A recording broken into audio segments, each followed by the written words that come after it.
Hello friends, welcome to Honey GS classes. April 17th and 18th current affairs. Science and technology issues ఎక్కువ ఉన్నాయి, international ఎక్కువ ఉన్నాయి. So first చూస్తే S-400 క్షిపణి యొక్క సెకండ్ రెజిమెంట్ రష్యా నుంచి ఇండియాకి వస్తుంది. ఈ S-400 ట్రయంఫ్ క్షిపణి అని చెప్పేసి మనకు వెరీ ఇంపార్టెంట్ మిసైల్. సెకండ్ది నెప్ట్యూన్ అండ్ మాస్కోవా, ఈ రష్యా ఉక్రెయిన్ యొక్క క్షిపణులు వార్తల్లో ఉన్నాయి. నెక్స్ట్ కింజల్ ఇంకొక క్షిపణి వార్తల్లో ఉంది. తియాంగాంగ్ అనేది ఈ చైనా స్పేస్ సెంటర్, చైనా యొక్క అంతరిక్ష కేంద్రము. సో ఇక్కడ తొలిసారిగా మహిళ వెళుతుంది. నెక్స్ట్ INS వాగ్షీర్, ఒక సబ్మెరైన్ అంటే జలం లోపల ఉంటుంది ఒక క్షిపణి అది. ఒకినావా, ఈ ఎలక్ట్రిక్ వెహికల్ స్కూటర్ల కంపెనీ తొలిసారిగా రీకాల్ చేస్తుంది. ఈ ఎలక్ట్రిక్ వెహికల్లు పేలిపోతున్నాయి కాబట్టి ఈ బ్యాటరీలో లోపం వల్ల సో ఇది వెనక్కి తీసుకుంది తొలిసారిగా ఒకినావా కంపెనీ పేరు. నెక్స్ట్ April 18th ఈ వరల్డ్ హెరిటేజ్ డే ఎందుకు జరుపుకుంటాము, థీమ్ ఏంటి, ఏ సంస్థ కండక్ట్ చేస్తుంది, ఇండియాలో ఉన్న వరల్డ్ హెరిటేజ్ సైట్స్ ఏంటి రీసెంట్గా. నెక్స్ట్ కృపాన్ శక్తి అని చెప్పేసి ఈ Indian air force and central armed forces యొక్క సంయుక్త విన్యాసము. సో ఎక్కడ జరుగుతుంది మనం గుర్తుపెట్టుకోవాలి. నెక్స్ట్ ఇంటర్నేషనల్ రిలేషన్స్ చూస్తే ఈ ఈజిప్ట్ అనేది ఇండియా నుంచి గోధుమల దిగుమతిని ఆమోదించింది. సో మనకి ప్రపంచంలో ఎక్కువ గోధుమల ఎగుమతి అంటే మనకి రష్యా ఉక్రెయిన్ వస్తుంది. సో అవి రెండు యుద్ధంలో ఉన్నాయి కాబట్టి మనకి ప్లస్ పాయింట్ అవుతుంది. సో నెక్స్ట్ ఈ మారిషస్ ప్రధాని ప్రవింద్ కుమార్ ఇండియాకి వచ్చాడు. ఎటువంటి ఒప్పందాలు అని చెప్పేసి మనం డిస్కస్ చేయాలి. జపాన్ ప్రధాని వచ్చిండు, మారిషస్ ప్రధాని వచ్చిండు. మనకి నెక్స్ట్ 22nd 21st ఈ బ్రిటన్ ప్రధాని రాబోతున్నాడు. ఇజ్రాయెల్ ప్రధాని రావాల్సింది, బట్ మన లక్కి కరోనా వచ్చింది, ఆగిపోయిండు. బెతెన్యూ అని చెప్పేసి. ఎకనమీ ఈ LICలోనికి 20% FDIకి ఈ ఫెమా అని చెప్పేసి ఫెమా ఉంటుంది, అది ఆమోదించింది. So foreign exchange management rules అనేది ఆమోదించింది. ఎందుకు ఆమోదించింది? LIC అంటే ఇన్సూరెన్స్ కంపెనీలో ఆల్రెడీ FDI ఉన్నది, బట్ LIC కోసం ఎందుకు స్పెషల్ అని చెప్పేసి మనం డిస్కస్ చేయాలి. వరల్డ్ బ్యాంక్ అనేది ఇండియా యొక్క పావర్టీని అంచనా వేసింది, పేదరికాన్ని 10.9% 2019లో. సో మనం నెక్స్ట్ అవార్డ్స్, ఈ ఉడాన్ స్కీమ్కి ప్రధానమంత్రి ఎక్సలెన్స్ అవార్డు వచ్చింది. మినిస్ట్రీ ఆఫ్ సివిల్ ఏవియేషన్ అనేది మనకి వార్తల్లో ఉంది, అవన్నీ మనం డిస్కస్ చేస్తాం ఒక దగ్గర. పోషణ్ అభియాన్ స్కీమ్ యొక్క అమల్లో తెలంగాణ జిల్లా ఆసిఫాబాద్ అనేది అగ్రస్థానంలో ఉంది. వాట్ ఈస్ పోషణ్ అభియాన్ అని చెప్పేసి మనం డిస్కస్ చేయాల్సి ఉంటుంది. పర్సన్స్, బిల్కిస్ ఇది ఫౌండేషన్ రూపకర్త, ఈ మదర్ ఆఫ్ పాకిస్తాన్ అని చెప్పేసి పిలుస్తాం. సో ఆమె చనిపోయింది, మన ప్రధానమంత్రి ప్రగాఢ సంతాపం వ్యక్తం చేశాడు. మనకి ఈ బజరంగ బైజన్, ఈ సల్మాన్ ఖాన్ సినిమా ఉందిగా గీతా స్టోరీ, సో ఈమెనే. నెక్స్ట్ ఈ ప్రఫుల్లా కర్, ఒక ఒడియా మ్యూజిషియన్, ఫేమస్, చనిపోయాడు కాబట్టి మనకు ప్రశ్న వస్తుంది, ఈ సంగీత వాయిద్యంలో ఫేమస్ ఉన్న వాళ్ళు చనిపోతే వాళ్ళు ఎందులో ఫేమస్ అని చెప్పేసి మనకు ప్రశ్న ఏదో వస్తుంది.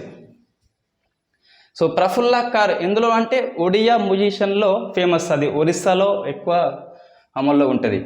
Next book the boy who wrote Indian constitution, Ambedkar మీద ఒక పుస్తకం అయితే వచ్చింది April 14th. నెక్స్ట్ సమ్మిట్స్ చూస్తే ఆర్మీ కమాండర్ సదస్సు అనేది ఢిల్లీలో కండక్ట్ చేస్తున్నారు. నేషనల్ ఇష్యూ అనేది నేషనల్ ఏం కాదు కానీ జస్ట్ సీవిడ్ పార్క్ అనేది వెరీ ఫస్ట్ టైం ఈ సముద్ర నాచు కోసం పార్కు కట్టబడింది తమిళనాడులో, ప్రధానమంత్రి కిసాన్ సంపద యోజన కింద. సో మనకి ఒకసారి గమనిస్తే ఈరోజు మనకి అన్ని అంశాలు ఇంపార్టెంట్ ఇష్యూ అండి, ఏది కూడా వదిలిపెట్టేది లేదు. అంటే సో ఇది రాదు అన్నట్టు ఏమీ లేదు. సో ఫస్ట్ చూస్తే వెరీ ఫేమస్ S-400 క్షిపణి, దీన్ని S ట్రయంఫ్ అని చెప్పేసి పిలుస్తాం. So S Triumph, not Triumph అని చెప్పేసి పిలుస్తాం. మనకు ప్రశ్న వస్తుంది S-400 అనగా అంటే ఫస్ట్ దీన్ని MSAM అని చెప్పేసి పిలుస్తాం. MSAM అంటే మొబిలిటీ, అంటే ఇది ఒక వాహనము ఇక్కడ నుంచి అక్కడికి వెళ్ళిపోతుంది. మొబిలిటీ ఉన్న సర్ఫేస్ నుంచి ఎయిర్కి, అంటే ఉపరితలం నుంచి గగనతలంలోకి ప్రయోగించే మిసైల్ క్షిపణి. ఈ SI, ఈ గ్రూప్ 2 లాంటి ఎగ్జామ్స్లో ప్రశ్న ఇక్కడనే వస్తుంది, S-400ని ఎలా ప్రయోగిస్తారు, surface to air, air to air, air to surface. అంటే ఇక్కడ సర్ఫేస్ నుంచి ఎయిర్కి ప్రయోగిస్తారు. So M indicate mobility. Mobility అంటే మనకి ఇది ఒక దగ్గర నుంచి ఇంకొక ప్లేస్కి ఈజీగా వెళ్ళిపోతుంది. రైట్, ఇది మనం రష్యా నుంచి కొనుగోలు చేసుకుంటున్నాం. ఆల్మోస్ అనే సంస్థ దీన్ని డిజైన్ చేసింది. ఆల్మోస్ సంస్థ మనకి అమ్మింది. సో $5.43 బిలియన్ మనకు కొనుగోలు ఒప్పందం 2018లో జరిగితే మొత్తం మనకి 5.43 కాబట్టి 5 రెజిమెంట్ మనకి ఇవ్వాలి. సో రెజిమెంట్ అంటే గ్రూప్ ఆఫ్ సిస్టమ్స్. జనరల్గా ఈ సైనిక కూటమిని రెజిమెంట్ అని చెప్పేసి పిలుస్తాం. ఇక్కడ మనకి క్షిపణుల కూటమి అని చెప్పేసి పిలుస్తున్నాం. మొత్తం 5 రావాలి. సో ఫస్ట్ ఇది మనకి లాస్ట్ జనవరిలో వచ్చింది. దీన్ని పంజాబ్ దగ్గర పాకిస్తాన్ సరిహద్దుల్లో మోహరించినాం. నెక్స్ట్ సెకండ్ది రాబోతుంది. సో సెకండ్ది మనకి ఐ థింక్ లడఖ్లో. సో చైనాకి ఇది అటాక్ చేస్తుంది, ఇదేమో పాకిస్తాన్కి అటాక్ చేస్తుంది. ఎయిర్లో అంటే గగనతలంలో అటాక్ చేస్తుంది. సో మనకి ఇది బేసిక్ అండి. ఇది అంటే ఏంటిది, S-400 ఒక క్షిపణి, సర్ఫేస్ నుంచి ఎయిర్కి ప్రయోగిస్తారు, మొబిలిటీ ఉంటుంది, రష్యా నుంచి మనం ఇంపోర్ట్ చేసుకుంటున్నాం, ఆల్మోస్ట్ సంస్థ డిజైన్ చేసింది, ఎంత డబ్బులు ఎన్ని అని చెప్పేసి ఇదంతా బేసిక్ ప్రశ్న ఇక్కడనే వస్తుంది. బట్ మనము ఈ గ్రూప్ 1 రాస్తే దీన్ని ఎక్స్ప్లెయిన్ చేయాలి. మనకు సైన్స్ అండ్ టెక్నాలజీలో 50 మార్క్స్ ఉంటుంది గ్రూప్ 1 మెయిన్స్. రైట్, ఒకసారి చూస్తే ఫస్ట్ దీనిలో 4 వెహికల్స్ ఉంటాయండి, కాబట్టి దీన్ని రెజిమెంట్ అంటున్నాం, group of missiles. So 4 regiments, 4 vehicle system. ఇది ఒక వెహికల్ కాదు, 4 వెహికల్స్. ప్రపంచంలోనే అతిపెద్ద ఎయిర్ డిఫెన్స్ సిస్టమ్ ఏదంటే S-400 ట్రయంఫ్ క్షిపణి. రైట్, ఈ ఫస్ట్ వెహికల్ని ఏమని పిలుస్తామంటే డిటెక్ట్ వెహికల్ లేదా రాడర్. సో సెకండ్ది కమాండ్ వెహికల్, కమాండ్ చేస్తుంది అన్నట్టు. ఇదేం చేస్తుంది, డిటెక్ట్ చేస్తుంది. రైట్, అంటే పరిశోధిస్తుంది, చూస్తుంది. నెక్స్ట్ ఇది లాంచ్ వెహికల్, ఐ మీన్ ఈ మిసైల్ని లాంచ్ చేస్తుంది. ఇది గైడెడ్ వెహికల్, ఆ మిసైల్ని గైడ్ చేస్తుంది, లేదా దీన్ని ఎంగేజ్మెంట్ అని చెప్పేసి పిలుస్తాం. ఎంగేజ్ చేస్తుంది, ఎంగేజ్మెంట్ రాడర్ లేదా వెహికల్. మొత్తం 4 వెహికల్లు, గ్రూప్ ఆఫ్ కాబట్టి దీన్ని రెజిమెంట్ అని చెప్పేసి పిలుస్తున్నాం. ఇది ఏం ఇస్తుందంటే ఈ ఎయిర్ అంటే మొత్తం గగనతలాన్ని ఒక 600 కిలోమీటర్ల పరిధిలో చుట్టుపక్కల ఇది డిటెక్ట్ చేస్తూ ఉంటుంది. ఒకటే సమయంలో దాదాపు సుమారుగా 160 ఆబ్జెక్ట్ని గుర్తుపడుతుంది. ఒకటే సమయంలో 600 కిలోమీటర్ల పరిధిలో చుట్టుపక్కల ఇది 160 ఆబ్జెక్ట్ని గుర్తుపడుతుంది. సో గుర్తుపట్టింది, దీనికి సిగ్నల్స్ ఇస్తుంది. అంటే లైక్ ఇది యాంటెనా. సో యాంటెనా లెక్క పనిచేస్తుంది. ఒక యాంటెనా సిగ్నల్స్ ఇస్తుంది ఈ వెహికల్కి, ఎవరో వచ్చిందని చెప్పేసి సిగ్నల్స్ ఇస్తుంది. ఈ కమాండ్ వెహికల్ ఏం చేస్తుందంటే ఈ వచ్చిన వెహికల్ మన వెహికలా, ఐ మీన్ ఫ్రెండ్లీ వెహికలా, లేకుంటే శత్రువుదా, ఎన్మీనా, లేకుంటే అది డ్రోనా, లేకుంటే ఏరోప్లేనా, ఎయిర్ క్రాఫ్టా, లేదా బాలిస్టిక్ మిసైలా, క్రూయిజ్ మిసైలా, ఉత్తదా, లేదా పక్ష, మొత్తం మీద ఏదో ఒకటి ఇది గుర్తించి కమాండ్ ఇస్తుంది. దీనికి ఫ్రెండ్లీ వెహికల్ అనుకో, ఐ మీన్ మన ఎయిర్ క్రాఫ్ట్ అనుకో వదిలేస్తుంది. ఒకవేళ ఎన్మీ అనుకో వెంటనే దీనికి కమాండ్ ఇస్తుంది. సో కమాండ్ ఇస్తుంది, అటాక్ చేయమంటుంది. సో డియర్ బ్రో అటాక్ అంటుంది. ఇక్కడ మనకి మొత్తం 8 లాంచర్స్ ఉంటాయి. సో ఒక్కొక్క లాంచర్లో 4 మిసైల్స్ ఉంటాయి. మొత్తం ఎంత, 32 మిసైల్స్ ఉంటాయి. సో అంటే మనకి S-400 క్షిపణిలో ఒక క్షిపణి కాదు 32 క్షిపణులు ఉంటాయి. కాబట్టి దీన్ని రెజిమెంట్ అని చెప్పేసి పిలుస్తున్నాం. గ్రూప్ ఆఫ్ మిసైల్స్ అంటే రెజిమెంట్ ఇది ఒకటి. సో మనకి ఫస్ట్ ఇది వచ్చింది పంజాబ్లో మోహరించినాం, సెకండ్ది వస్తుంది లడఖ్లో మోహరిస్తాం. పంజాబ్కి మనకి అంటే పాకిస్తాన్ నుంచి పంజాబ్కి ఇంత దూరం ఏమీ లేదు. ఈజీగా మనకి పాకిస్తాన్ నుంచి వచ్చే ఎయిర్ క్రాఫ్ట్ని ఇది ఈజీగా డిటెక్ట్ చేస్తుంది. ఇక పాకిస్తాన్ నుంచి మనకి ఎయిర్ నుంచి ఎటువంటి రిస్క్ అనేది ఉండదు. ఒకవేళ వస్తే గిట్ట ఇవి అటాక్ చేస్తాయి. సో సెకండ్ది వస్తుంది చైనా వైపు పెట్టేస్తుంది, ఈజీగా మనల్ని కాపాడుతుంది ఈ S-400 క్షిపణి అని చెప్పేసి. రైట్, ఇప్పుడు ఏంటి మొత్తం 32 ఉన్నాయి కదా, ఇంకా ఈ లాంచ్ వెహికల్ అనేది మొత్తము ఈ 32 క్షిపణులలో కొన్ని 40 km పరిధి ఉంటాయి, కొన్ని 120 km పరిధి, కొన్ని 250 km, కొన్ని 400 km. సో మనకి ఏది లాంచ్ చేయాలనో ఈజీగా ఇది కమాండ్ చేస్తే ఇది దాన్ని లాంచ్ చేస్తుంది. ఈ గైడెడ్ మిసైల్ అంటే ఇది ఎటు పోతే అటు పోతుందండి. సో దీన్ని ఏమంటామంటే క్రూయిజ్ క్షిపణి. మనకి 2 రకాలు ఉంటాయి. ఒకటేమో బాలిస్టిక్ మిసైల్, అంటే నువ్వు బాల్ని విసిరేస్తే అది ఇట్లా పోస్తుంది. సో అది ఇక్కడ పడచ్చు, ఇక్కడ పడచ్చు, ఎగ్జాక్ట్ టార్గెట్ని రీచ్ కాదు బాలిస్టిక్ మిసైల్ అంటే. సో క్రూయిజ్ అంటే ఫాలో అవుతుంది, ఇది మన టార్గెట్ ఎటు పోతే ఇది అటు పోతుంది. సో దీన్ని గైడ్ చేస్తుంది. మొత్తం 4 ఉంటాయి: detect, command, launch vehicle and guide vehicle అని చెప్పేసి మొత్తం 4 ఉంటాయి. ఇది S-400 క్షిపణి. ఇంతకంటే ఎక్కువ మనకు విశ్లేషణ అవసరం లేదు. మొత్తం 32 క్షిపణులు ఉంటాయి అందులో, అది గుర్తుపెట్టుకోవాలి. So S-400 means regiment, group of missiles. 32 క్షిపణులు ఉంటాయి, ఒక్కొక్కటి డిఫరెంట్ రేంజ్ ఉంటుంది, పరిధి ఉంటుంది. అది నెక్స్ట్ నెప్ట్యూన్. ఇది ఉక్రెయిన్ యొక్క క్షిపణి. ఉక్రెయిన్ యొక్క క్షిపణి. ప్రశ్న వస్తుంది, ఇటీవల రష్యా ఉక్రెయిన్ యుద్ధంలో వార్తల్లో ఉంది నెప్ట్యూన్. నెప్ట్యూన్ అనగా ఉపగ్రహము, క్షిపణి 1 and 2 ఏది కాదు. ఏంటి ఆన్సర్ అంటే ఇక్కడ ప్రశ్న ఏంటి? ఇటీవల రష్యా ఉక్రెయిన్ యుద్ధంలో నెప్ట్యూన్ వార్తల్లో ఉంది. నెప్ట్యూన్ అనగా ఒకటోది ఉపగ్రహము, రెండవది క్షిపణి, మూడవది 1 and 2, 4 నన్ను అని చెప్పేసి. ఏంటి ఆన్సర్ చేయండి ఒకసారి. రైట్. ఈ క్షిపణి ఏంటిదంటే coastal, so anti ship missile. గుర్తుపెట్టుకోవాలండి. ఏ రకం అంటే కోస్టల్, అంటే సముద్రం లోపల ఉండదు, సముద్ర తీరం దగ్గర ఉంటుంది. సో ఆఫ్ షోర్ అంటే ఏంటి? సముద్ర తీరం దగ్గర ఉండి సముద్రం లోపల ఉన్న షిప్ని యాంటీ అంటే ధ్వంసం చేస్తుంది. So anti ship missile. ఇది క్రూయిజ్ రకం అండి. క్రూయిజ్ రకం అంటే ఏంటిది?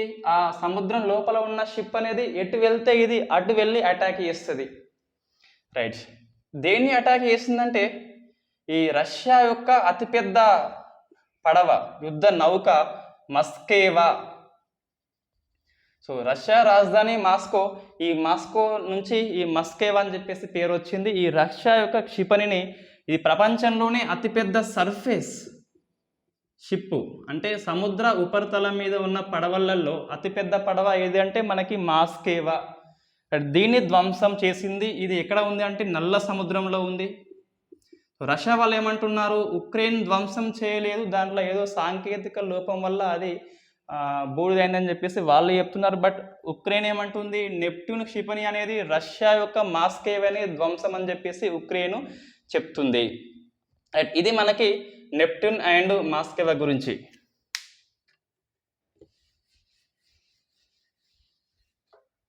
నెక్స్ట్ ఇంకొకటి కింజల్. సో కింజల్ అంటే ఒక రష్యా యొక్క క్షిపణి అండి. ఇది సేమ్, బట్ ఇది ఎయిర్ నుంచి సర్ఫేస్కి ప్రయోగిస్తారు. రైట్. ఎయిర్ నుంచి సర్ఫేస్కి ఇది anti air craft. Anti air craft అంటే సో ఎయిర్ క్రాఫ్ట్ని ధ్వంసం చేస్తుంది, లేదా పడవల్ని, అంటే ఇది రోడ్డు మీద ఏవి ఉంటే వాటిని ధ్వంసం చేస్తుందండి. ఎయిర్ నుంచి అంటే ఎయిర్ నుంచి దీన్ని ఏదో ఒకటి తీసుకెళ్తుంది. క్షిపణి ఎప్పుడు వెళ్ళదు, క్షిపణిని ఒక ఎయిర్ క్రాఫ్ట్ తీసుకెళ్ళాలి. ఇక్కడ మనకి MiG-31K అని చెప్పేసి MiG-31K ఎయిర్ క్రాఫ్ట్ అనేది కింజల్ రష్యా క్షిపణి తీసుకెళ్తే ఈ రష్యా క్షిపణి ఉక్రెయిన్ యొక్క నగరం మీద దాడి చేస్తుంది.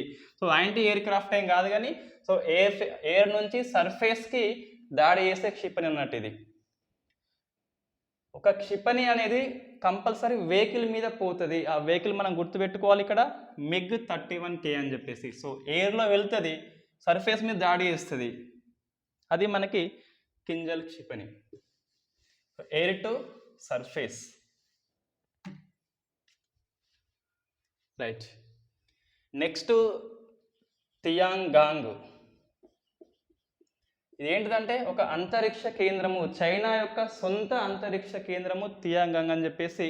మనకు షుజౌ నౌక 13వది కిందికి వచ్చింది. సో ఇందులో ఒక మహిళ ఉంది, వాంగ్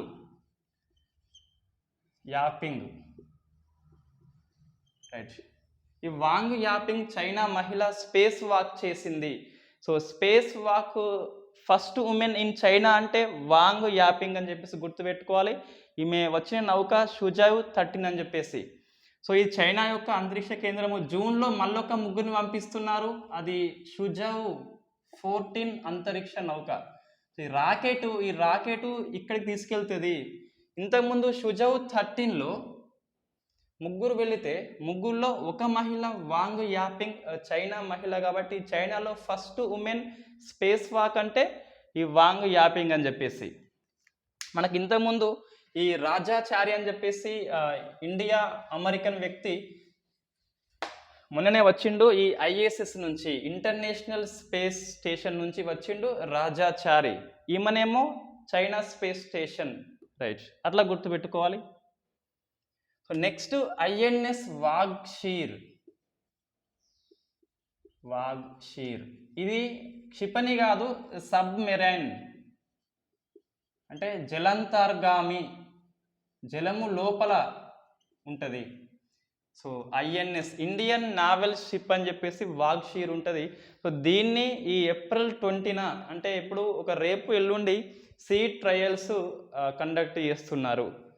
రైట్, అరేబియా మహాసముద్రంలో కండక్ట్ చేయబోతున్నారు ఈ ఏప్రిల్ 20కి. ఎందుకు ఫేమస్ అంటే ఇది మనకి ప్రాజెక్టు 75 అని చెప్పేసి ఒకటి ఉంటుంది. ఈ 75 ప్రాజెక్టులో మొత్తం 6 క్షిపణులు తయారు చేయాలి, 6 షిప్స్. అందులో ఇది లాస్ట్దండి, ఇది 6th, 5th వాగీర్. ఇది మనకు వార్తల్లో ఉంది, 5th వాగీర్, 6th వాగ్షీర్ అని చెప్పేసి. ఈ 6 క్షిపణులు కూడా మనకి పూర్తిగా ఈ స్కార్పిన్ తరగతి. ఈ తరగతి అని చెప్పేసి ఎట్లా చెప్తాం అంటే ఇవన్నీ కలిపి స్కార్పిన్ రకం అన్నట్టు, ఒక చేప పేరు అది స్కార్పిన్ అని చెప్పేసి. ఎందుకు అట్లా నేమ్ ఇస్తారంటే మనకు డిఫరెంట్ మిసైల్స్, డిఫరెంట్ షిప్స్ ఉంటాయి కదా. సో ఏది ఏ టైప్ అని చెప్పేసి చెప్పేందుకు ఈ పేరు ఇస్తారు. రైట్, ఇది వాస్తవంగా స్టార్ట్ అయింది ఎప్పుడంటే ప్రాజెక్ట్ 75 అనేది, 6 మిసైల్స్ అనేది ఈ ఐకే గుజ్రాల్ ప్రధానిగా ఉన్నప్పుడు స్టార్ట్ అయింది ఇది, ఐకే గుజ్రాల్. సో ఇతను దేనికి ఫేమస్ అంటే మనకి ఈ ప్రైమ్ మినిస్టర్ అంటే లోక్సభ నుంచి అవుతారు జనరల్గా, బట్ 4 ప్రైమ్ మినిస్టర్స్ మనకి రాజ్యసభ నుంచి అయిన్లు. వాళ్ళు ఎవరంటే సో జనరల్ మేనేజర్కి ఐడి కార్డు ఇట్లా గుర్తుపెట్టుకోవచ్చు. వీళ్ళు ఎవరంటే మనకి లోక్సభ నుంచి కాకుండా రాజ్యసభ నుంచి ప్రైమ్ మినిస్టర్స్ అయిన వాళ్ళ లిస్ట్ అన్నట్టు. So Gujral, Manmohan Singh, Indira Gandhi and Deve Gowda. GM ID card, general manager ID card అని చెప్పేసి. రైట్, ఇది మనకి ఐఎన్ఎస్ వాగ్షీర్. ప్రాజెక్ట్ 75లో భాగంగా మొత్తం 6 తయారు చేయాలి. సో 5 అయిపోయినాయి, ఇది 6th ఏప్రిల్ 20న సీ ట్రయల్స్ కండక్ట్ చేస్తున్నారు. దీన్ని ఎవరు నిర్మించారంటే ముంబైలోని మజగావ్ డాక్ షిప్ యార్డ్ అని చెప్పి సంస్థ ఉంటుంది, అది నిర్మించింది. Right, Mazagaon dock. Next Okinawa. ఇది ఈ ఎలక్ట్రిక్ వెహికల్ స్కూటర్స్ యొక్క తయారీ సంస్థ. సో వెరీ ఫస్ట్ టైం తన వెహికల్ని రికాల్ చేసింది. సో ప్రశ్న వస్తుంది మనకి, ఈ మధ్యన ఎలక్ట్రిక్ వెహికల్స్ ఎక్కువ పేలిపోతున్నాయి ఎండకి, మొత్తం మీద ఆ బ్యాటరీ లోపం వల్ల కావచ్చు, లేదా ఛార్జింగ్ నెగ్లెన్సీ కావచ్చు, మొత్తం మీద ఇవైతే పేలిపోతున్నాయి. అయితే ఈ నీతి ఆయోగ్ చైర్మన్ అమితాబ్ కాంత్ అని చెప్పేసి వీళ్ళకి చెప్పిండు, సో మీరు రికాల్ చేసుకోమంటే ఈ ఒక్క సంస్థనే స్పందిస్తుంది. సో ఇండియాలో వెరీ ఫస్ట్ టైం తన వాహనాన్ని రికాల్ చేసిన ఎలక్ట్రిక్ వెహికల్ సంస్థ ఏంటిదంటే ఒకినావా. రైట్, ఈ ప్రాబ్లం ఏంటిదంటే ఇక్కడ లిథియం అయాన్ బ్యాటరీ ఉంటుంది ఈ వెహికల్లలో. ఇదే బ్యాటరీని మనం ఈ మొబైల్స్లో వాడతాము, స్మార్ట్ వాచ్లలో వాడతాము, కార్లలో వాడతాము అని చెప్పేసి చెప్పిన మనం already. So lithium ion battery. ఈ లిథియం తవ్వకం అనేది మనకి ఈ ఆస్ట్రేలియాలో ఇండియా అండ్ ఆస్ట్రేలియా కలిసి ఉమ్మడిగా చేపట్టబోతుంది. ఈ ఒప్పందం మనకి తెలుసు ఆల్రెడీ, ఇండియా ఆస్ట్రేలియా ఒప్పందం అని చెప్పేసి. రైట్, ఇది ఒకినావా గురించి. ఒక ఎలక్ట్రిక్ వెహికల్ సంస్థ తన వాహనాన్ని రికాల్ చేసింది very first time in India. అందులో లిథియం అయాన్ బ్యాటరీ ఉంటుంది అని చెప్పేసి గుర్తుపెట్టుకోవాలి. So next world heritage day లేదా హెరిటేజ్ డే ఏప్రిల్ 18న కండక్ట్ చేస్తుంది UNESCO. United nations education scientific cultural సంస్థ అని చెప్పేసి యునెస్కో ఉంటుంది. సో అది ప్యారిస్లో కేంద్రంగా ఉంటుంది. హెడ్ క్వార్టర్ ఫ్రాన్స్ ప్యారిస్ అని చెప్పేసి పిలుస్తాం. సో ఇది ఏప్రిల్ 18న కండక్ట్ చేస్తుంది. వెరీ ఫస్ట్ టైం 1984లో కండక్ట్ చేసింది. 2022 థీమ్ ఏంటి అంటే ఈజీగా ఉంటే థీమ్ అనేది. సో ఒకటి ఇక్కడ ఉంది హెరిటేజ్ అండ్ క్లైమేట్, ఇది థీమ్ అండి, హెరిటేజ్ అండ్ క్లైమేట్ అని చెప్పేసి. ఇది వరల్డ్ హెరిటేజ్ సైట్స్ని గుర్తిస్తుంది యునెస్కో సంస్థ.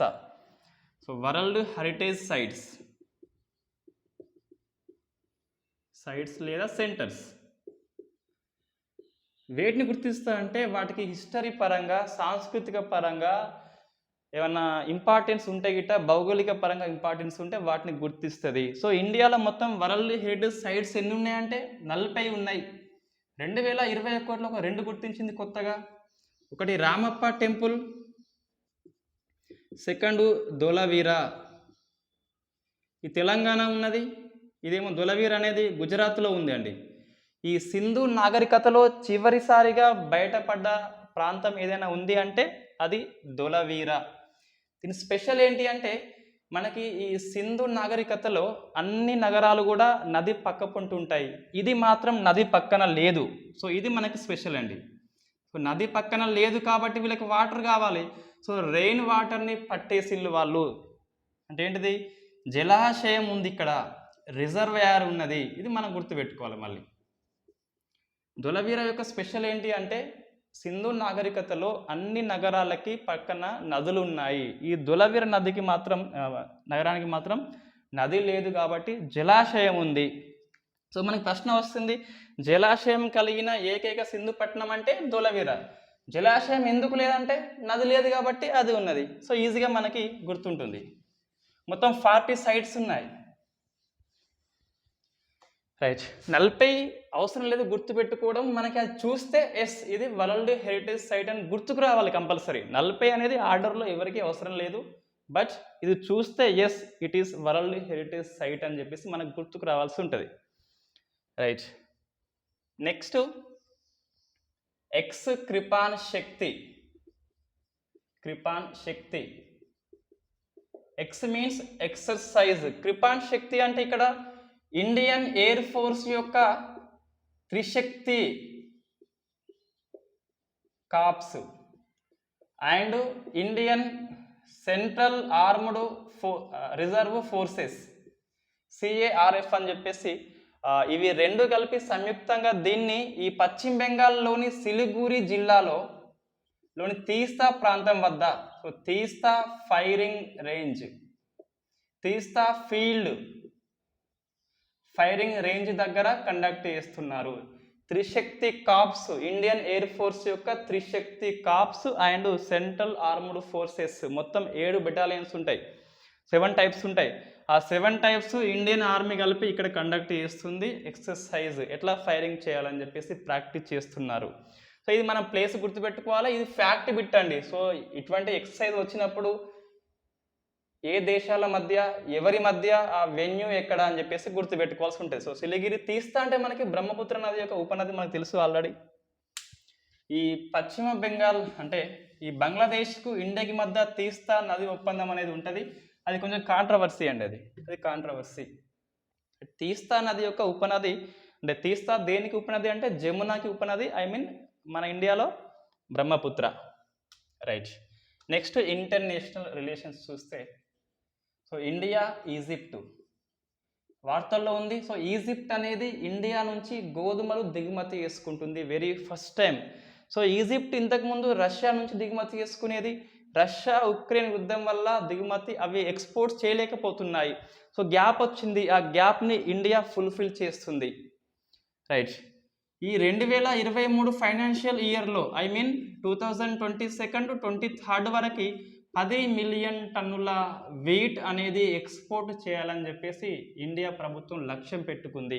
ఈ రష్యా ఉక్రెయిన్ యుద్ధం వల్ల వాళ్ళు ఎక్స్పోర్ట్ చేయలేకపోతున్నారు. ప్రపంచంలోనే అత్యధిక గోధుమ ఎక్స్పోర్ట్ అంటే రష్యా ఉక్రెయిన్ సంయుక్తంగా ఫస్ట్ ప్లేస్లో ఉన్నాయి. ప్రపంచంలో అత్యధికంగా గోధుమ ఇంపోర్ట్ అంటే ఈజిప్ట్ ఉన్నది. అక్కడ ఈ ప్రధాన ఆహార పంట గోధుమ తింటారు వాళ్ళు, రైట్. ఇన్ఫ్యాక్ట్ కొంతమంది చపాతీ అంటారు, రైస్ అంటారు. తేడా ఏంటిది? న్యూట్రిషన్ వాల్యూ ఆల్మోస్ట్ సేమ్ ఉంటుంది, రైట్. ఒక ఫీలింగ్ అంతే. చపాతీ తింటే వెయిట్ లాస్ అవుతాము, రైస్ తింటే దొడ్డు అవుతాము. There is no difference in nutrition value. Chapati అయినా కార్బోహైడ్రేటే, రైస్ అయినా కార్బోహైడ్రేటే, రైట్. బట్ నార్త్ ఇండియా వాళ్ళు ఎక్కువ చపాతీకి ప్రిఫర్ చేస్తారు. ఎందుకు అంటే రైస్కి మనం లిమిట్ అనేది ఉండదు, తింటే ఇట. చపాతీ నెంబరింగ్ ఉంటుంది. సో 1 చపాతీ 2 అని చెప్పేసి, రైట్. ఇది 10 మిలియన్ టన్నులు గుర్తుపెట్టుకోవాలి. ఇది ఒకటి కొంచెం ఇది ఎక్స్పోర్ట్స్ మనం పెంచాలని చెప్పేసి ఇది లక్ష్యంగా పెట్టుకున్నారు, రైట్. ఎంత ఎక్స్పోర్ట్స్ చేస్తే ఏం లాభం? బంగారం ఇంపోర్ట్ ఎక్కువ ఉన్నప్పుడు మనకి కరెంట్ అకౌంట్ డిఫిసిట్ కంపల్సరీ వస్తుంది. Next Mauritius. ప్రధాని ఎవరు అంటే ప్రవింద్ కుమార్. సో ప్రవింద్ కుమార్ ఇండియాకి వచ్చినాడు, రైట్. ప్రవింద్ కుమార్ ఇండియాకి వచ్చాడు. ఒక 3 ప్రజెంట్ అయితే ఒప్పందాలు జరిగినాయి. ఇంకా ఏమన్నా జరిగితే గిట్ట మనం అప్డేట్ చేసుకుంటూ వెళ్దాం, రైట్. ఏంటి అంటే ఫస్ట్ ఒకటి మనకి ఈ WHO యొక్క global centre for tradition medicine, ఈ సాంప్రదాయక మెడిసిన్ ఏదైతే ఉందో ఆయుర్వేదిక్ మెడిసిన్లో గ్లోబల్ సెంటర్ మనకి గుజరాత్లోని జామ్నగర్లో స్థాపించబడింది. మనం డిస్కస్ చేసాం ఆల్రెడీ. సో దీన్ని విజిట్ చేస్తున్నాడు ఈ ప్రవింద్ కుమార్. సో జామ్నగర్లో WHO యొక్క గ్లోబల్ సెంటర్ అనేది ఆయుర్వేదిక్ మెడిసిన్ మీద స్టార్ట్ చేసినాక వెరీ ఫస్ట్ టైం ఒక విదేశీ వ్యక్తి రావడము, కాబట్టి మనం గుర్తుపెట్టుకోవాల్సి ఉంటుంది జామ్నగర్లో. సెకండ్ ఇది global Ayush conference and innovations. అంటే ఈ ఆయుష్ అనేది ఒక మీటింగ్ కండక్ట్ చేస్తుంది. ఇది గాంధీనగర్లో. దేని మీద అంటే ఆయుర్వేదిక్ మెడిసిన్ మీద. సో దీంట్లో కూడా హాజరవుతున్నాడు ఈ మారిషస్ ప్రధాని ప్రవింద్ కుమార్. సో గ్లోబల్ ఆయుష్ ఇన్నోవేషన్స్ కాన్ఫరెన్స్ అని చెప్పేసి మీటింగ్ జరగబోతుంది. సో అందులో ఈ మారిషస్ ప్రధాని హాజరవుతున్నాడు. మూడవది సో కొలంబో సెక్యూరిటీ కాన్క్లేవ్. ఇది ఒక గ్రూప్ ఆఫ్ మారిటైమ్ సెక్యూరిటీ, సముద్ర తీర భద్రత కోసం ఒక 3 దేశాలు కలిపి ఏర్పడ్డాయి. కొలంబో ఉంది కాబట్టి శ్రీలంక ఉంది, ఇండియా ఉంది, నెక్స్ట్ మల్దీవులు ఉన్నారు. శ్రీలంక అండ్ మల్దీవులు అండ్ ఇండియా ఈ 3 దేశాలు ఉన్నాయి మెంబర్ స్టేట్గా.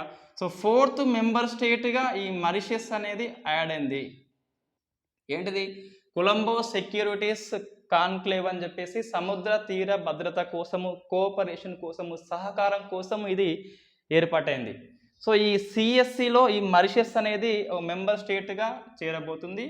సో 4th కంట్రీ మనం గుర్తుపెట్టుకోవాలి, రైట్. ఇంతకుముందు ఈ నేపాల్ అనేది 105 కంట్రీగా ఇంటర్నేషనల్ సోలార్ అలయన్స్లో జాయిన్ అవుతుంది. సో మన కూటమి ఒక దేశం జాయిన్ అయింది గుర్తుపెట్టుకోవాలి. ఇక్కడ ఇంకొక కూటమి మనదే, మనం వెళ్ళి అంటే ఈ మారిషస్ వచ్చి జాయిన్ అయింది. ఈ శ్రీలంక మల్దీవులు ఇటీవల మనకు ఎక్స్టర్నల్ మినిస్టర్ వచ్చేసి జయశంకర్ విజిట్ చేశాడు. ఈ శ్రీలంకలోని కొలంబోలో నేషనల్ సెక్యూరిటీ అడ్వైజర్స్ మీటింగ్ జరిగింది. ఇంకొకటి బిమ్స్టెక్ అని చెప్పేసి మీటింగ్ జరిగింది. ఈ బిమ్స్టెక్ యొక్క థీమ్ మనకి ప్రశ్న వస్తుందండి. ఏంటిదంటే ఇది ఈ towards of resilient and economy prosperous, అంటే ఈ ఆర్థిక సుసంపన్నత అండ్ హెల్తీ పీపుల్, ఆరోగ్యంగా ఉండాలి, రైట్. ఏంటిది? టువార్డ్స్ రెసిలియంట్ అంటే విపత్తులు వచ్చినప్పుడు తొందరగా మనం కోలుకోవాలి ఒకటి. సెకండ్ది ప్రాస్పరస్ ఎకనమీ, ఆర్థిక సుసంపన్నత ఉండాలి, అందరూ ఎకనామీ పరంగా డెవలప్ అయి ఉండాలి. లాస్ట్కు హెల్తీ పీపుల్, అందరూ ఆరోగ్యంగా ఉండాలని చెప్పేసి అది బిమ్స్టెక్ యొక్క థీమ్ అండి అది, రైట్. ఇది మనకి ఈ మారిషస్ గురించి. ఈయన 8 డే ఉంటాడు, మొత్తం ఎన్ని రోజులు ఉంటాడు ఇండియాలోనే సో 8 days అయినాక ఒకసారి మనం డిస్కస్ చేద్దాం. ఒక పేపర్ వదిలిపెట్టుకోండి, అట్లా ఈ 8 days మనం అప్డేట్ చేస్తూనే ఉండాలి. సో ఒక పేపర్లో వస్తుంది, అంతకంటే ఎక్కువ ఏం రాదు. సో మారిషస్ అండ్ ఇండియా అని చెప్పేసి అది relations. Colombo security conclave. Next economy famous అండి ఇది. సో ఎల్ఐసిలోకి ఎఫ్డిఐ అనేది 20%ని అనుమతించింది ఈ ఫారెన్ ఎక్స్చేంజ్ మేనేజ్మెంట్ రూల్స్ అనే సంస్థ అనేది. సో FEMR అనేది ఆమోదించింది. మనం డిస్కస్ చేసాం ఆల్రెడీ, బట్ అప్పుడు క్యాబినెట్ ఆమోదించింది. FEMRలో సవరణ చేసింది. ఇప్పుడు ఏంటిదంటే ఫారెన్ ఎక్స్చేంజ్ మేనేజ్మెంట్ రూల్స్ అని చెప్పి సవరణ ఎందుకు చేసిండ్రు? సో ఫస్ట్ మనం ఎల్ఐసిలోకి ఎఫ్డిఐ అనే 20%, అది ఏ రూట్ అంటే ఆటోమేటిక్ రూట్, అంటే ముందస్తు అనుమతి అవసరం లేదు. సో ప్రియర్ రికమెండేషన్ అనేది అవసరం లేదు. గవర్నమెంట్ లేదా ఆర్బీఐ, గవర్నమెంట్ ఆర్బీఐ అనుమతి తీసుకొని రావాల్సి ఉంటుంది. అదేమో గవర్నమెంట్ రూట్ అది. సో అదేమో గవర్నమెంట్ రూటు, ఇదేమో ఆటోమేటిక్ రూటు. సో ఎల్ఐసిలోకి ఎఫ్డిఐ ఫారెన్ డైరెక్ట్ ఇన్వెస్ట్మెంట్, విదేశీ ప్రత్యక్ష పెట్టుబడి అనేది 20% ఆమోదించిండ్రు ఆటోమేటిక్ రూట్లో. రైట్. ఏంటిది ఎల్ఐసి అంటే? Life insurance corporation. Right. Insurance means బీమా రంగంలో ఎఫ్డిఐ ఎంత? ప్రశ్న వస్తుంది. సో 20%, 100% కాదు, 74% ఉన్నది, అది కూడా ఆటోమేటిక్ రూటే. సో బీమా రంగంలో ఇప్పుడేం కాదు, ఇది 2020లోనే ఈ 74% ఎఫ్డిఐ అనుమతించిండ్రు. మరి మళ్ళీ ఎందుకు 20? మళ్ళీ FEMRలో సవరణ ఎందుకంటే, సో ఎల్ఐసి అనేది బీమా కిందికి రాదు. ఒక స్పెషల్ యాక్ట్ ఉన్నది, లైఫ్ ఇన్సూరెన్స్ కార్పొరేషన్ యాక్ట్ అని చెప్పేసి 1959 ఉన్నది కదా. సో దీని ప్రకారం ఎల్ఐసి ఏర్పడింది కాబట్టి ఇది కార్పొరేషన్ కిందికి వస్తుంది. సో ఇది కార్పొరేషన్ యాక్ట్ ప్రకారం ఏర్పడ్డది. ఈ కార్పొరేషన్ యాక్ట్ ప్రకారం ఏర్పడిన సంస్థలలో ఎఫ్డిఐకి ఇన్ని రోజులు అనుమతి లేదు కాబట్టి, సో 20% కొత్తగా ఇచ్చినారు కాబట్టి FEMRలో సవరణ చేశారు. ప్రశ్న వస్తుంది కన్ఫ్యూజ్ చేయడానికి, ట్రాప్ క్వశ్చన్. బీమా రంగంలో ఎఫ్డిఐ ఎంత అంటే 74% ఆటోమేటిక్ రూట్, ఎల్ఐసిలో ఎంత అంటే 20% ఆటోమేటిక్ రూట్. సో మరి 20 అనేది ఎందుకంటే జనరల్గా గవర్నమెంట్ బ్యాంకులలో 20% ఎఫ్డిఐ ఉంది కాబట్టి, సో దాని ప్రకారము ఈ ఎల్ఐసి కూడా 20% అనేది నిర్దేశించారు. రైట్. మరి ఎల్ఐసిలోనికి ఎఫ్డిఐ అకస్మాత్తుగా ఎందుకు వచ్చిందంటే, ఇది మనకు ఎల్ఐసి ఇంకా రాలేదు, బట్ ఇనిషియల్ పబ్లిక్ ఆఫర్ కిందికి వెళ్ళిపోతుంది, IPO కిందికి వెళ్ళిపోతుంది. సో IPO కిందికి వెళ్తే స్టాక్ మార్కెట్లో లిస్ట్ అవుతుంది. ఎల్ఐసి అనేది లిస్ట్ అయిందంటే కంపల్సరీ సెబీ కిందికి వస్తుంది, security exchange board of India అని చెప్పి సెబీ మనం డిస్కస్ చేసాం నెంబర్ ఆఫ్ టైమ్స్. సెబీ యొక్క చైర్మన్ ఈ మాధవి పూరి అని చెప్పేసి తొలి మహిళా అధ్యక్షురాలు, తొలి నాన్ IAS, తొలి ప్రైవేటు, తొలి చిన్న వయసులో కూడా ఈమెనే.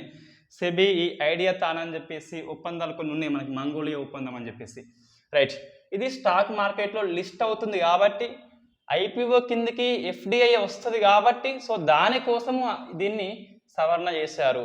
ఎల్ఐసిలోనికి ఎఫ్డిఐ ఎందుకు వస్తుంది అంటే, సో ఎల్ఐసి అనేది IPO కిందికి వెళ్ళిపోతుంది. ఎల్ఐసి అనేది 100% గవర్నమెంట్ ఫండెడ్ సంస్థ.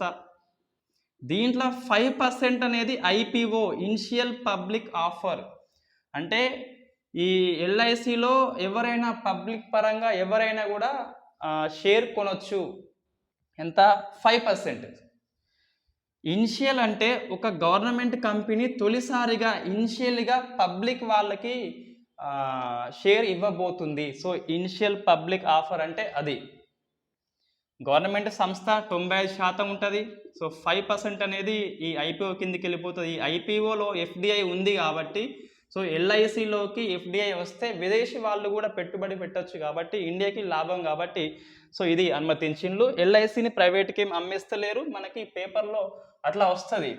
ఎల్ఐసిని అమ్మేస్తున్న ప్రభుత్వము, అంతా ప్రైవేటీకరణే.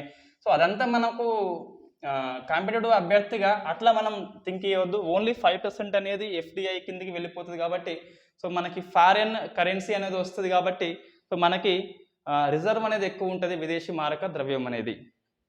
Right. Group 1 mains, civils mains రాస్తే నీ లోపల ఉన్న గవర్నమెంట్ వ్యతిరేకత దాచుకోవాలి compulsory. So as per competitive knowledge పరంగానే ఆన్సర్ రాయాల్సి ఉంటుంది. బ్యాలెన్స్డ్ ఆన్సర్ రాయాలి కంపల్సరీ. ఈ వరల్డ్ బ్యాంక్ అనేది పావర్టీ రిపోర్ట్ ఇచ్చింది. ఎంత అట? 10.9 అట. సో ప్రతి 100 మందిలో 10.9% మందే పేదరికంలో ఉన్నారు ఇండియాలో. 2019 డాటా ఇది, కరోనాకి ముందు. రైట్. 2010లో రెట్టింపట, అంటే 22-23 మొత్తం ఎంత ఉంటుంది మనకి అవసరం లేదు. బట్ ఇప్పుడు ఏమైంది? తగ్గింది ఇండియాలో పేదరికము. అది మనం గుర్తుపెట్టుకోవాలి. సో తగ్గింది గుర్తుపెట్టుకోవాలి. లేటెస్ట్ డాటా 10.9% అని చెప్పేసి హెడ్ కౌంట్ ద్వారా కౌంట్ చేస్తే 10.9 వచ్చింది అట్లా. రైట్. మీ ఇంటికి వచ్చింది వరల్డ్ బ్యాంక్ వస్తే 10.9లో మనం ఉన్నట్టే. రైట్. తగ్గింది అని చెప్పేసి గుర్తుపెట్టుకోవాలి. ఆ తగ్గింది అనేది ఇక్కడ రూరల్ ఏరియాలో ఎక్కువ తగ్గింది అర్బన్ కంటే. అంటే ఏంటిది? సో రూరల్లో పూర్ ఫ్యామిలీస్ చాలా తక్కువ ఉన్నాయి, అర్బన్లో ఎక్కువ ఉన్నాయి. రైట్. తాగేది మినరల్ వాటర్, సో వాళ్ళు పూర్ ఫ్యామిలీ కిందకి వస్తారు అర్బన్లో. నెక్స్ట్ ఏంటి అంటే అవార్డ్స్. సో ఉడాన్ స్కీమ్కి ప్రధానమంత్రి ఎక్సలెన్స్ అవార్డు వచ్చిందండి. సో దీని పబ్లిక్ అడ్మినిస్ట్రేషన్ కేటగిరీలో వచ్చింది. అది మనం గుర్తుపెట్టుకోవాలి. ఉడాన్ స్కీమ్ ఏంటి అంటే ఉడే దేశ్ కా అమ్ నాగరిక్, అంటే రీజనల్ కనెక్టివిటీ పెంచేందుకు, విమాన మార్గాలు లేని ప్రాంతంలో విమాన మార్గాలు పెంచేందుకు ఈ స్కీమ్ అనేది ఉద్దేశించబడింది. సామాన్య పౌరునికి విమానయాన్ని దగ్గర చేయడం చెప్పేసి మెయిన్ లక్ష్యము. ఒకటి రీజనల్ కనెక్టివిటీ పెంచడము, సెకండ్ సామాన్యుడికి విమానయానం దగ్గర చేయడము. ఈ రెండింటి లక్ష్యాలతో ఉడాన్ స్కీమ్ అనేది ఉన్నది. దానికి పిఎం ఎక్సలెన్స్ అవార్డు వచ్చింది. ఈ ఉడాన్ స్కీమ్ను ఎవరు ఇంప్లిమెంట్ చేస్తున్నారంటే మినిస్ట్రీ ఆఫ్ సివిల్ ఏవియేషన్, పౌర విమానయాన శాఖ అని చెప్పేసి. సో జ్యోతిరాదిత్య సింధియా మనకి ఫేమస్ అతను మంత్రి. సో వాళ్ళు కండక్ట్ చేస్తున్నారు ఉడాన్ స్కీమ్ని. సో మనకి మినిస్ట్రీ ఆఫ్ సివిల్ ఏవియేషన్ వార్తల్లో ఉంది. ఎట్లా వార్తల్లో ఉంది అంటే ఫస్ట్ ఇది ఈ రిపబ్లిక్ డేన జరిగే పరేడ్లో సో బెస్ట్ మినిస్ట్రీ అవార్డు గెలుచుకుంది. Ministry of civil aviation best ministry award గెలుచుకుంది రిపబ్లిక్ డే పరేడ్లో. ఒకటి. సెకండ్ది ఇటీవల ఫస్ట్ దేశీయ విమానము దేశీయంగా తయారు చేయబడ్డది. హెచ్ఏఎల్ రూపొందించింది డోర్నియర్ 228. ఈ విమానం అనేది దేశీయంగా తయారు చేయబడ్డది. వెరీ ఫస్ట్ టైం గుర్తుపెట్టుకోవాలండి. సో ఇన్ని రోజులు ఉన్న ఏరోప్లేన్స్ అన్నీ కూడా ఎక్కడో తయారు చేయబడ్డాయి, మనం ఇంపోర్ట్ చేసుకున్నాం. ఇది వెరీ ఫస్ట్ టైం హెచ్ఏఎల్ రూపొందించింది. దీని పేరు అనేది హిందుస్థాన్ ఎయిర్ క్రాఫ్ట్ అట పెట్టబడింది పేరు. సో హిందుస్థాన్ ఎయిర్ క్రాఫ్ట్ అంటే ఏంటిది అంటే దేశీయంగా తయారు చేయబడ్డ మొట్టమొదటి సివిల్ ఏరోప్లేన్. రైట్. ఇది హెచ్ఏఎల్ రూపొందించింది. మరి ఈ విమానాన్ని ఏ కమర్షియల్ సంస్థ రన్ చేస్తుంది అంటే అలయన్స్ ఎయిర్. ఏంటిది అలయన్స్ ఎయిర్ అంటే దేశీయంగా తయారు చేయబడ్డ దేశీయ విమానాన్ని నడిపే తొలి వాణిజ్య సంస్థ అలయన్స్ ఎయిర్ అని చెప్పేసి. హెచ్ఏఎల్ ఏంటి అంటే దీన్ని రూపొందించింది, డిజైన్ చేసింది HAL.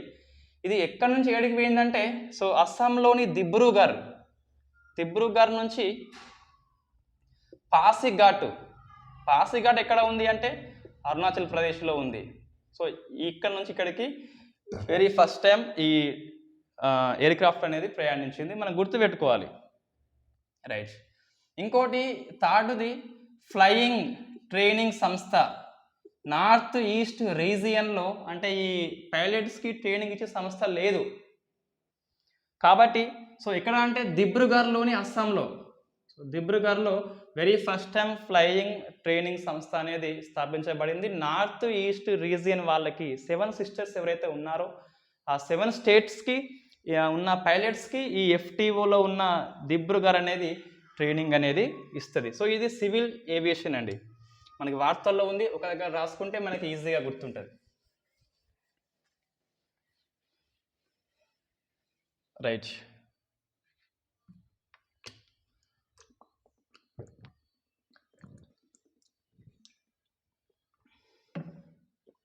Next Poshan Abhiyan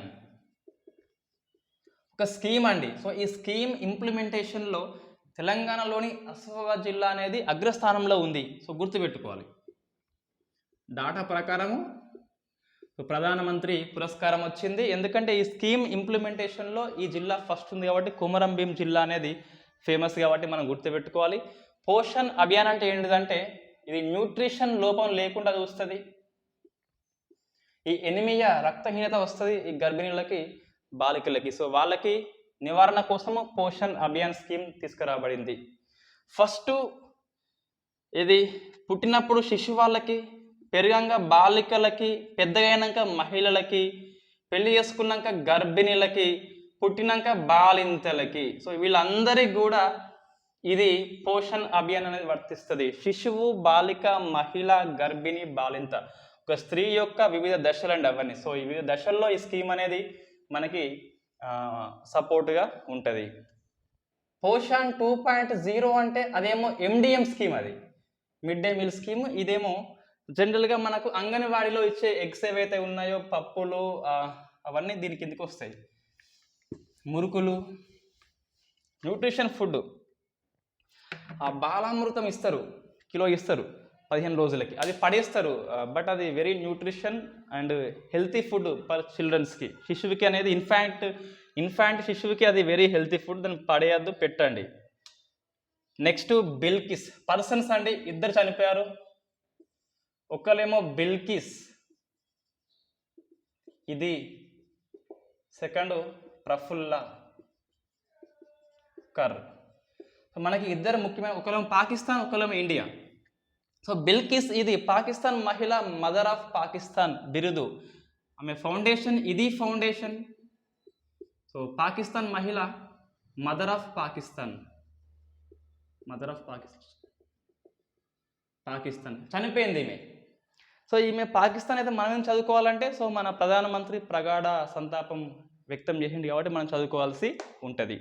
so మనకి ఈ బజరంగ్ భాయిజాన్ సినిమా ఉంటుంది, సల్మాన్ ఖాన్ సినిమా అని చెప్పేసి. ఏంటిదంటే పాకిస్తాన్ నుంచి ఇండియాకి వచ్చిన బాలికని మళ్ళీ పాకిస్తాన్ తీసుకెళ్ళాలి స్టోరీ. ఆ సినిమా చూసినాక ఓ గీత అనే అమ్మాయి ఉంటుంది. ఆమెకి మూగా ప్లస్ చెవుడు అని చెప్పేసి చెప్తే మనం, ఈ గీత ఇండియా నుంచి పాకిస్తాన్కి వెళ్ళిపోయింది. ఇది ఫౌండేషన్ వాళ్ళు ఆమెని పెంచుతారు, పెద్దగా చేస్తారు. ఒక 10 years తర్వాత మళ్ళీ ఆమె ఇండియాకి వచ్చింది. ఈ సినిమా చూసి ఆ గీత మన రాయబార కార్యాలయానికి చెప్తే, సో వాళ్ళు ప్లస్ ఇది ఫౌండేషన్ కలిపి ఆమె ఇండియాకి పంపించారు. సో మనకి ఒక కల్పన సినిమా అనేది వాస్తవానికి దారి తీసింది, రైట్. ఇది ఫౌండేషన్ అట్లా మనకి వార్తల్లో ఉంది. ప్లస్ ఆమె చనిపోయింది బిల్కిస్, ఇది మదర్ ఆఫ్ పాకిస్తాన్. ఎవరైతే ఆర్ఫన్స్ ఉంటారో వాళ్ళకి ఈ ఫౌండేషన్ అనేది పెంచి పెద్ద చేస్తుంది, పెళ్లి కూడా చేస్తారు వాళ్ళే. సో ఆమె గీత హిందువు అయినప్పటికీ, వాళ్ళు ముస్లిం అయినప్పటికీ పెంచిన్లు, రైట్. ప్రఫుల్ల కర్ ఎవరంటే ఈ ఒడియా సంగీతంలో ఫేమస్, చనిపోయినాడు. మన ప్రధానమంత్రి ప్రగాఢ సంతాపం కాబట్టి మనం కంపల్సరీ గుర్తుపెట్టుకోవాలి, సంతాపం వ్యక్తం చేస్తూనే. ఈ ప్రఫుల్ల కర్ అంటే మనకి ఈ ఒడియా అనేది వాస్తవంగా ఇంతకుముందు ఒరియా భాష, ఇది దీన్ని ఒడియాగా మార్చిండ్లు. 96th కాన్స్టిట్యూషనల్ అమెండ్మెంట్ యాక్ట్ ప్రకారము ఒరిస్సా పేరు కాస్త ఒడిషా అయింది, ఒరియా భాష కాస్త ఒడియా అయింది. ఈ 8th షెడ్యూల్లో ఉన్న భాష ఒక భాష ఒడియా, అట్లా మనం గుర్తుపెట్టుకోవాలి. 96th amendment. సో మనకి ఈ ఒడియా సంగీతంలో ఫేమస్ వ్యక్తి ప్రఫుల్ల కర్ చనిపోయినాడు, రైట్. మన ప్రశ్న వస్తుంది, ఒరియాని ఒడియాగా మార్చిన రాజ్యాంగ సవరణ చట్టం ఏది అంటే 96th. ఇప్పుడు ఈ ప్రశ్న అనేది current affairs static portion, right. అంటే ఇది వాస్తవం కరెంట్ అఫైర్స్ అన్నట్టు. ఎట్లా అంటే ఇప్పుడు ప్రజెంట్ వార్తల్లో ఉంది, ఒడియా వార్తల్లో ఉంది అంటే ఇది వార్తల్లో ఉన్నట్టే. సో మనకి ప్రశ్న అయితే వచ్చింది ఇది. సో ఒకసారి మనం పాలిటీ పేపర్ చూస్తే ఒక 30 questions వస్తాయి గిట్ట, అందులో 20 వరకు కూడా కరెంట్ అఫైర్స్కి లింక్ కూడా ఉంటాయి compulsory.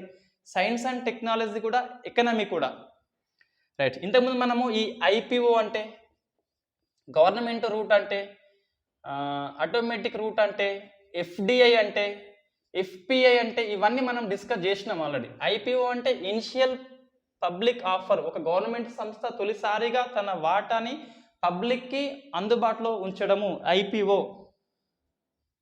So government route, automatic route. అంటే ఏదైనా ఒక ఎఫ్డిఐ సంస్థ మన దేశంలోకి పెట్టుబడి పెట్టాలంటే, అనుమతి తీసుకోవాలంటే గిట్ట గవర్నమెంట్ రూటు, అనుమతి అవసరం లేదు అంటే ఆటోమేటిక్ రూటు. సో ఎఫ్పి అంటే ఫారెన్ పోర్ట్ఫోలియో ఇన్స్టిట్యూషన్స్, అంటే 10% పెట్టుబడి లోపు ఉంటే ఎఫ్పిఐ, 10 కంటే ఎక్కువ ఉంటే గిట్ట ఎఫ్డి అని చెప్పేసి పిలుస్తాం. అట్లా మనకి ప్రశ్న వస్తే ఎఫ్డిఐ అంటే ఏంది అది? సో కరెంట్ అఫైర్స్ బిట్ అది, రైట్.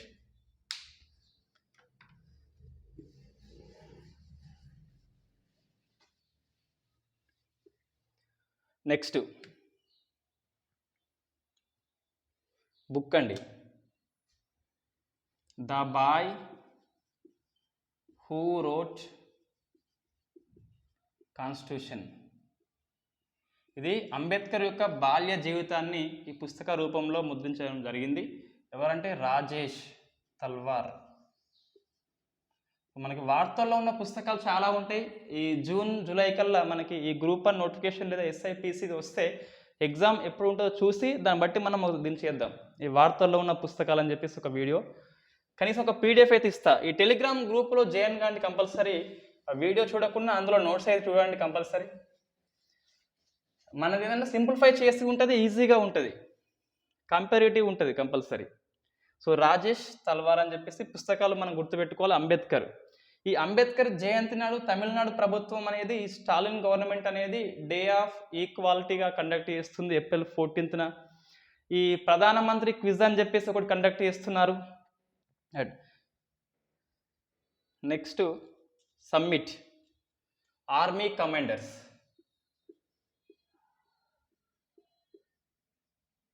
ఆర్మీ కమాండర్స్ కాన్ఫరెన్స్ అని చెప్పేసి ఆ మీటింగ్ జరుగుతుంది. సో మనకి జనరల్గా ఇది 2 times జరుగుతుందండి, బై యాన్యువల్ జరుగుతుంది. సో ఏప్రిల్లో జరుగుతుంది ఎవ్రీ ఇయర్ కంపల్సరీ, అండ్ అక్టోబర్లో జరుగుతుంది. సో జరిగేది ఎప్పుడైనా ఢిల్లీలో. అక్టోబర్లో మనం ఏమి ఎగ్జామ్ రాయలేదు, మళ్ళీ కరెంట్ అఫైర్స్ వస్తుంది. Army commanders April and October Delhi, same చెప్పేస్తాం దీన్ని. సో దీనికి చైర్మన్ ఎవరు ఉంటారంటే, ఈ మీటింగ్కి ఆర్మీ చీఫ్ ఎవరు ఉంటే వాళ్ళు. సో ఆర్మీ చీఫ్ ఇప్పుడు ఎవరంటే ఎంఎం నరవానే. ఈ నరవానే వార్తల్లో ఉన్నాడు, సింగపూర్కి వెళ్ళాడు, ఇటీవల సింగపూర్కి వెళ్ళాడు. నాకు తెలిసి అక్టోబర్ కల్లా ఈ నరవానే పేరు మారుస్తాము, ఎందుకంటే ఈ నరవానే సిడిఎస్గా కాబోతున్నాడు, చీఫ్ ఆఫ్ డిఫెన్స్ స్టాఫ్ అని చెప్పేసి. బిపిన్ రావత్ మరణించాడు కదా, సో ఆయన ప్లేస్లో ఇతను వెళ్ళిపోతాడు దాదాపుగా. నెక్స్ట్ మన నేమ్ మారుతుంది అక్టోబర్లో. నెక్స్ట్ అదర్ స్టేట్ ఇష్యూ ఇది. సో సీ వీడ్ పార్క్ అండి. సో వీడ్ మీన్స్ నాచు, సముద్రపు నాచు ఈ యొక్క పార్కు దగ్గర పెంచుతున్నారు తమిళనాడులో. ప్రధానమంత్రి కిసాన్ సంపద యోజన కింద దీన్ని సంపద యోజన కింద చేస్తున్నారు. ఇది ఈ సీ వీడ్ పార్క్. సో ఇది మనకి 17th and 18th current affairs. ఈ హిస్టరీ అనేది ఇండియా హిస్టరీ, తెలంగాణ ఉద్యమం, ఇండియన్ పార్టీ అనేది వితిన్ 3 daysలో స్టార్ట్ చేస్తే చేసినట్టు, లేకుంటే లేదు. Thank you very much.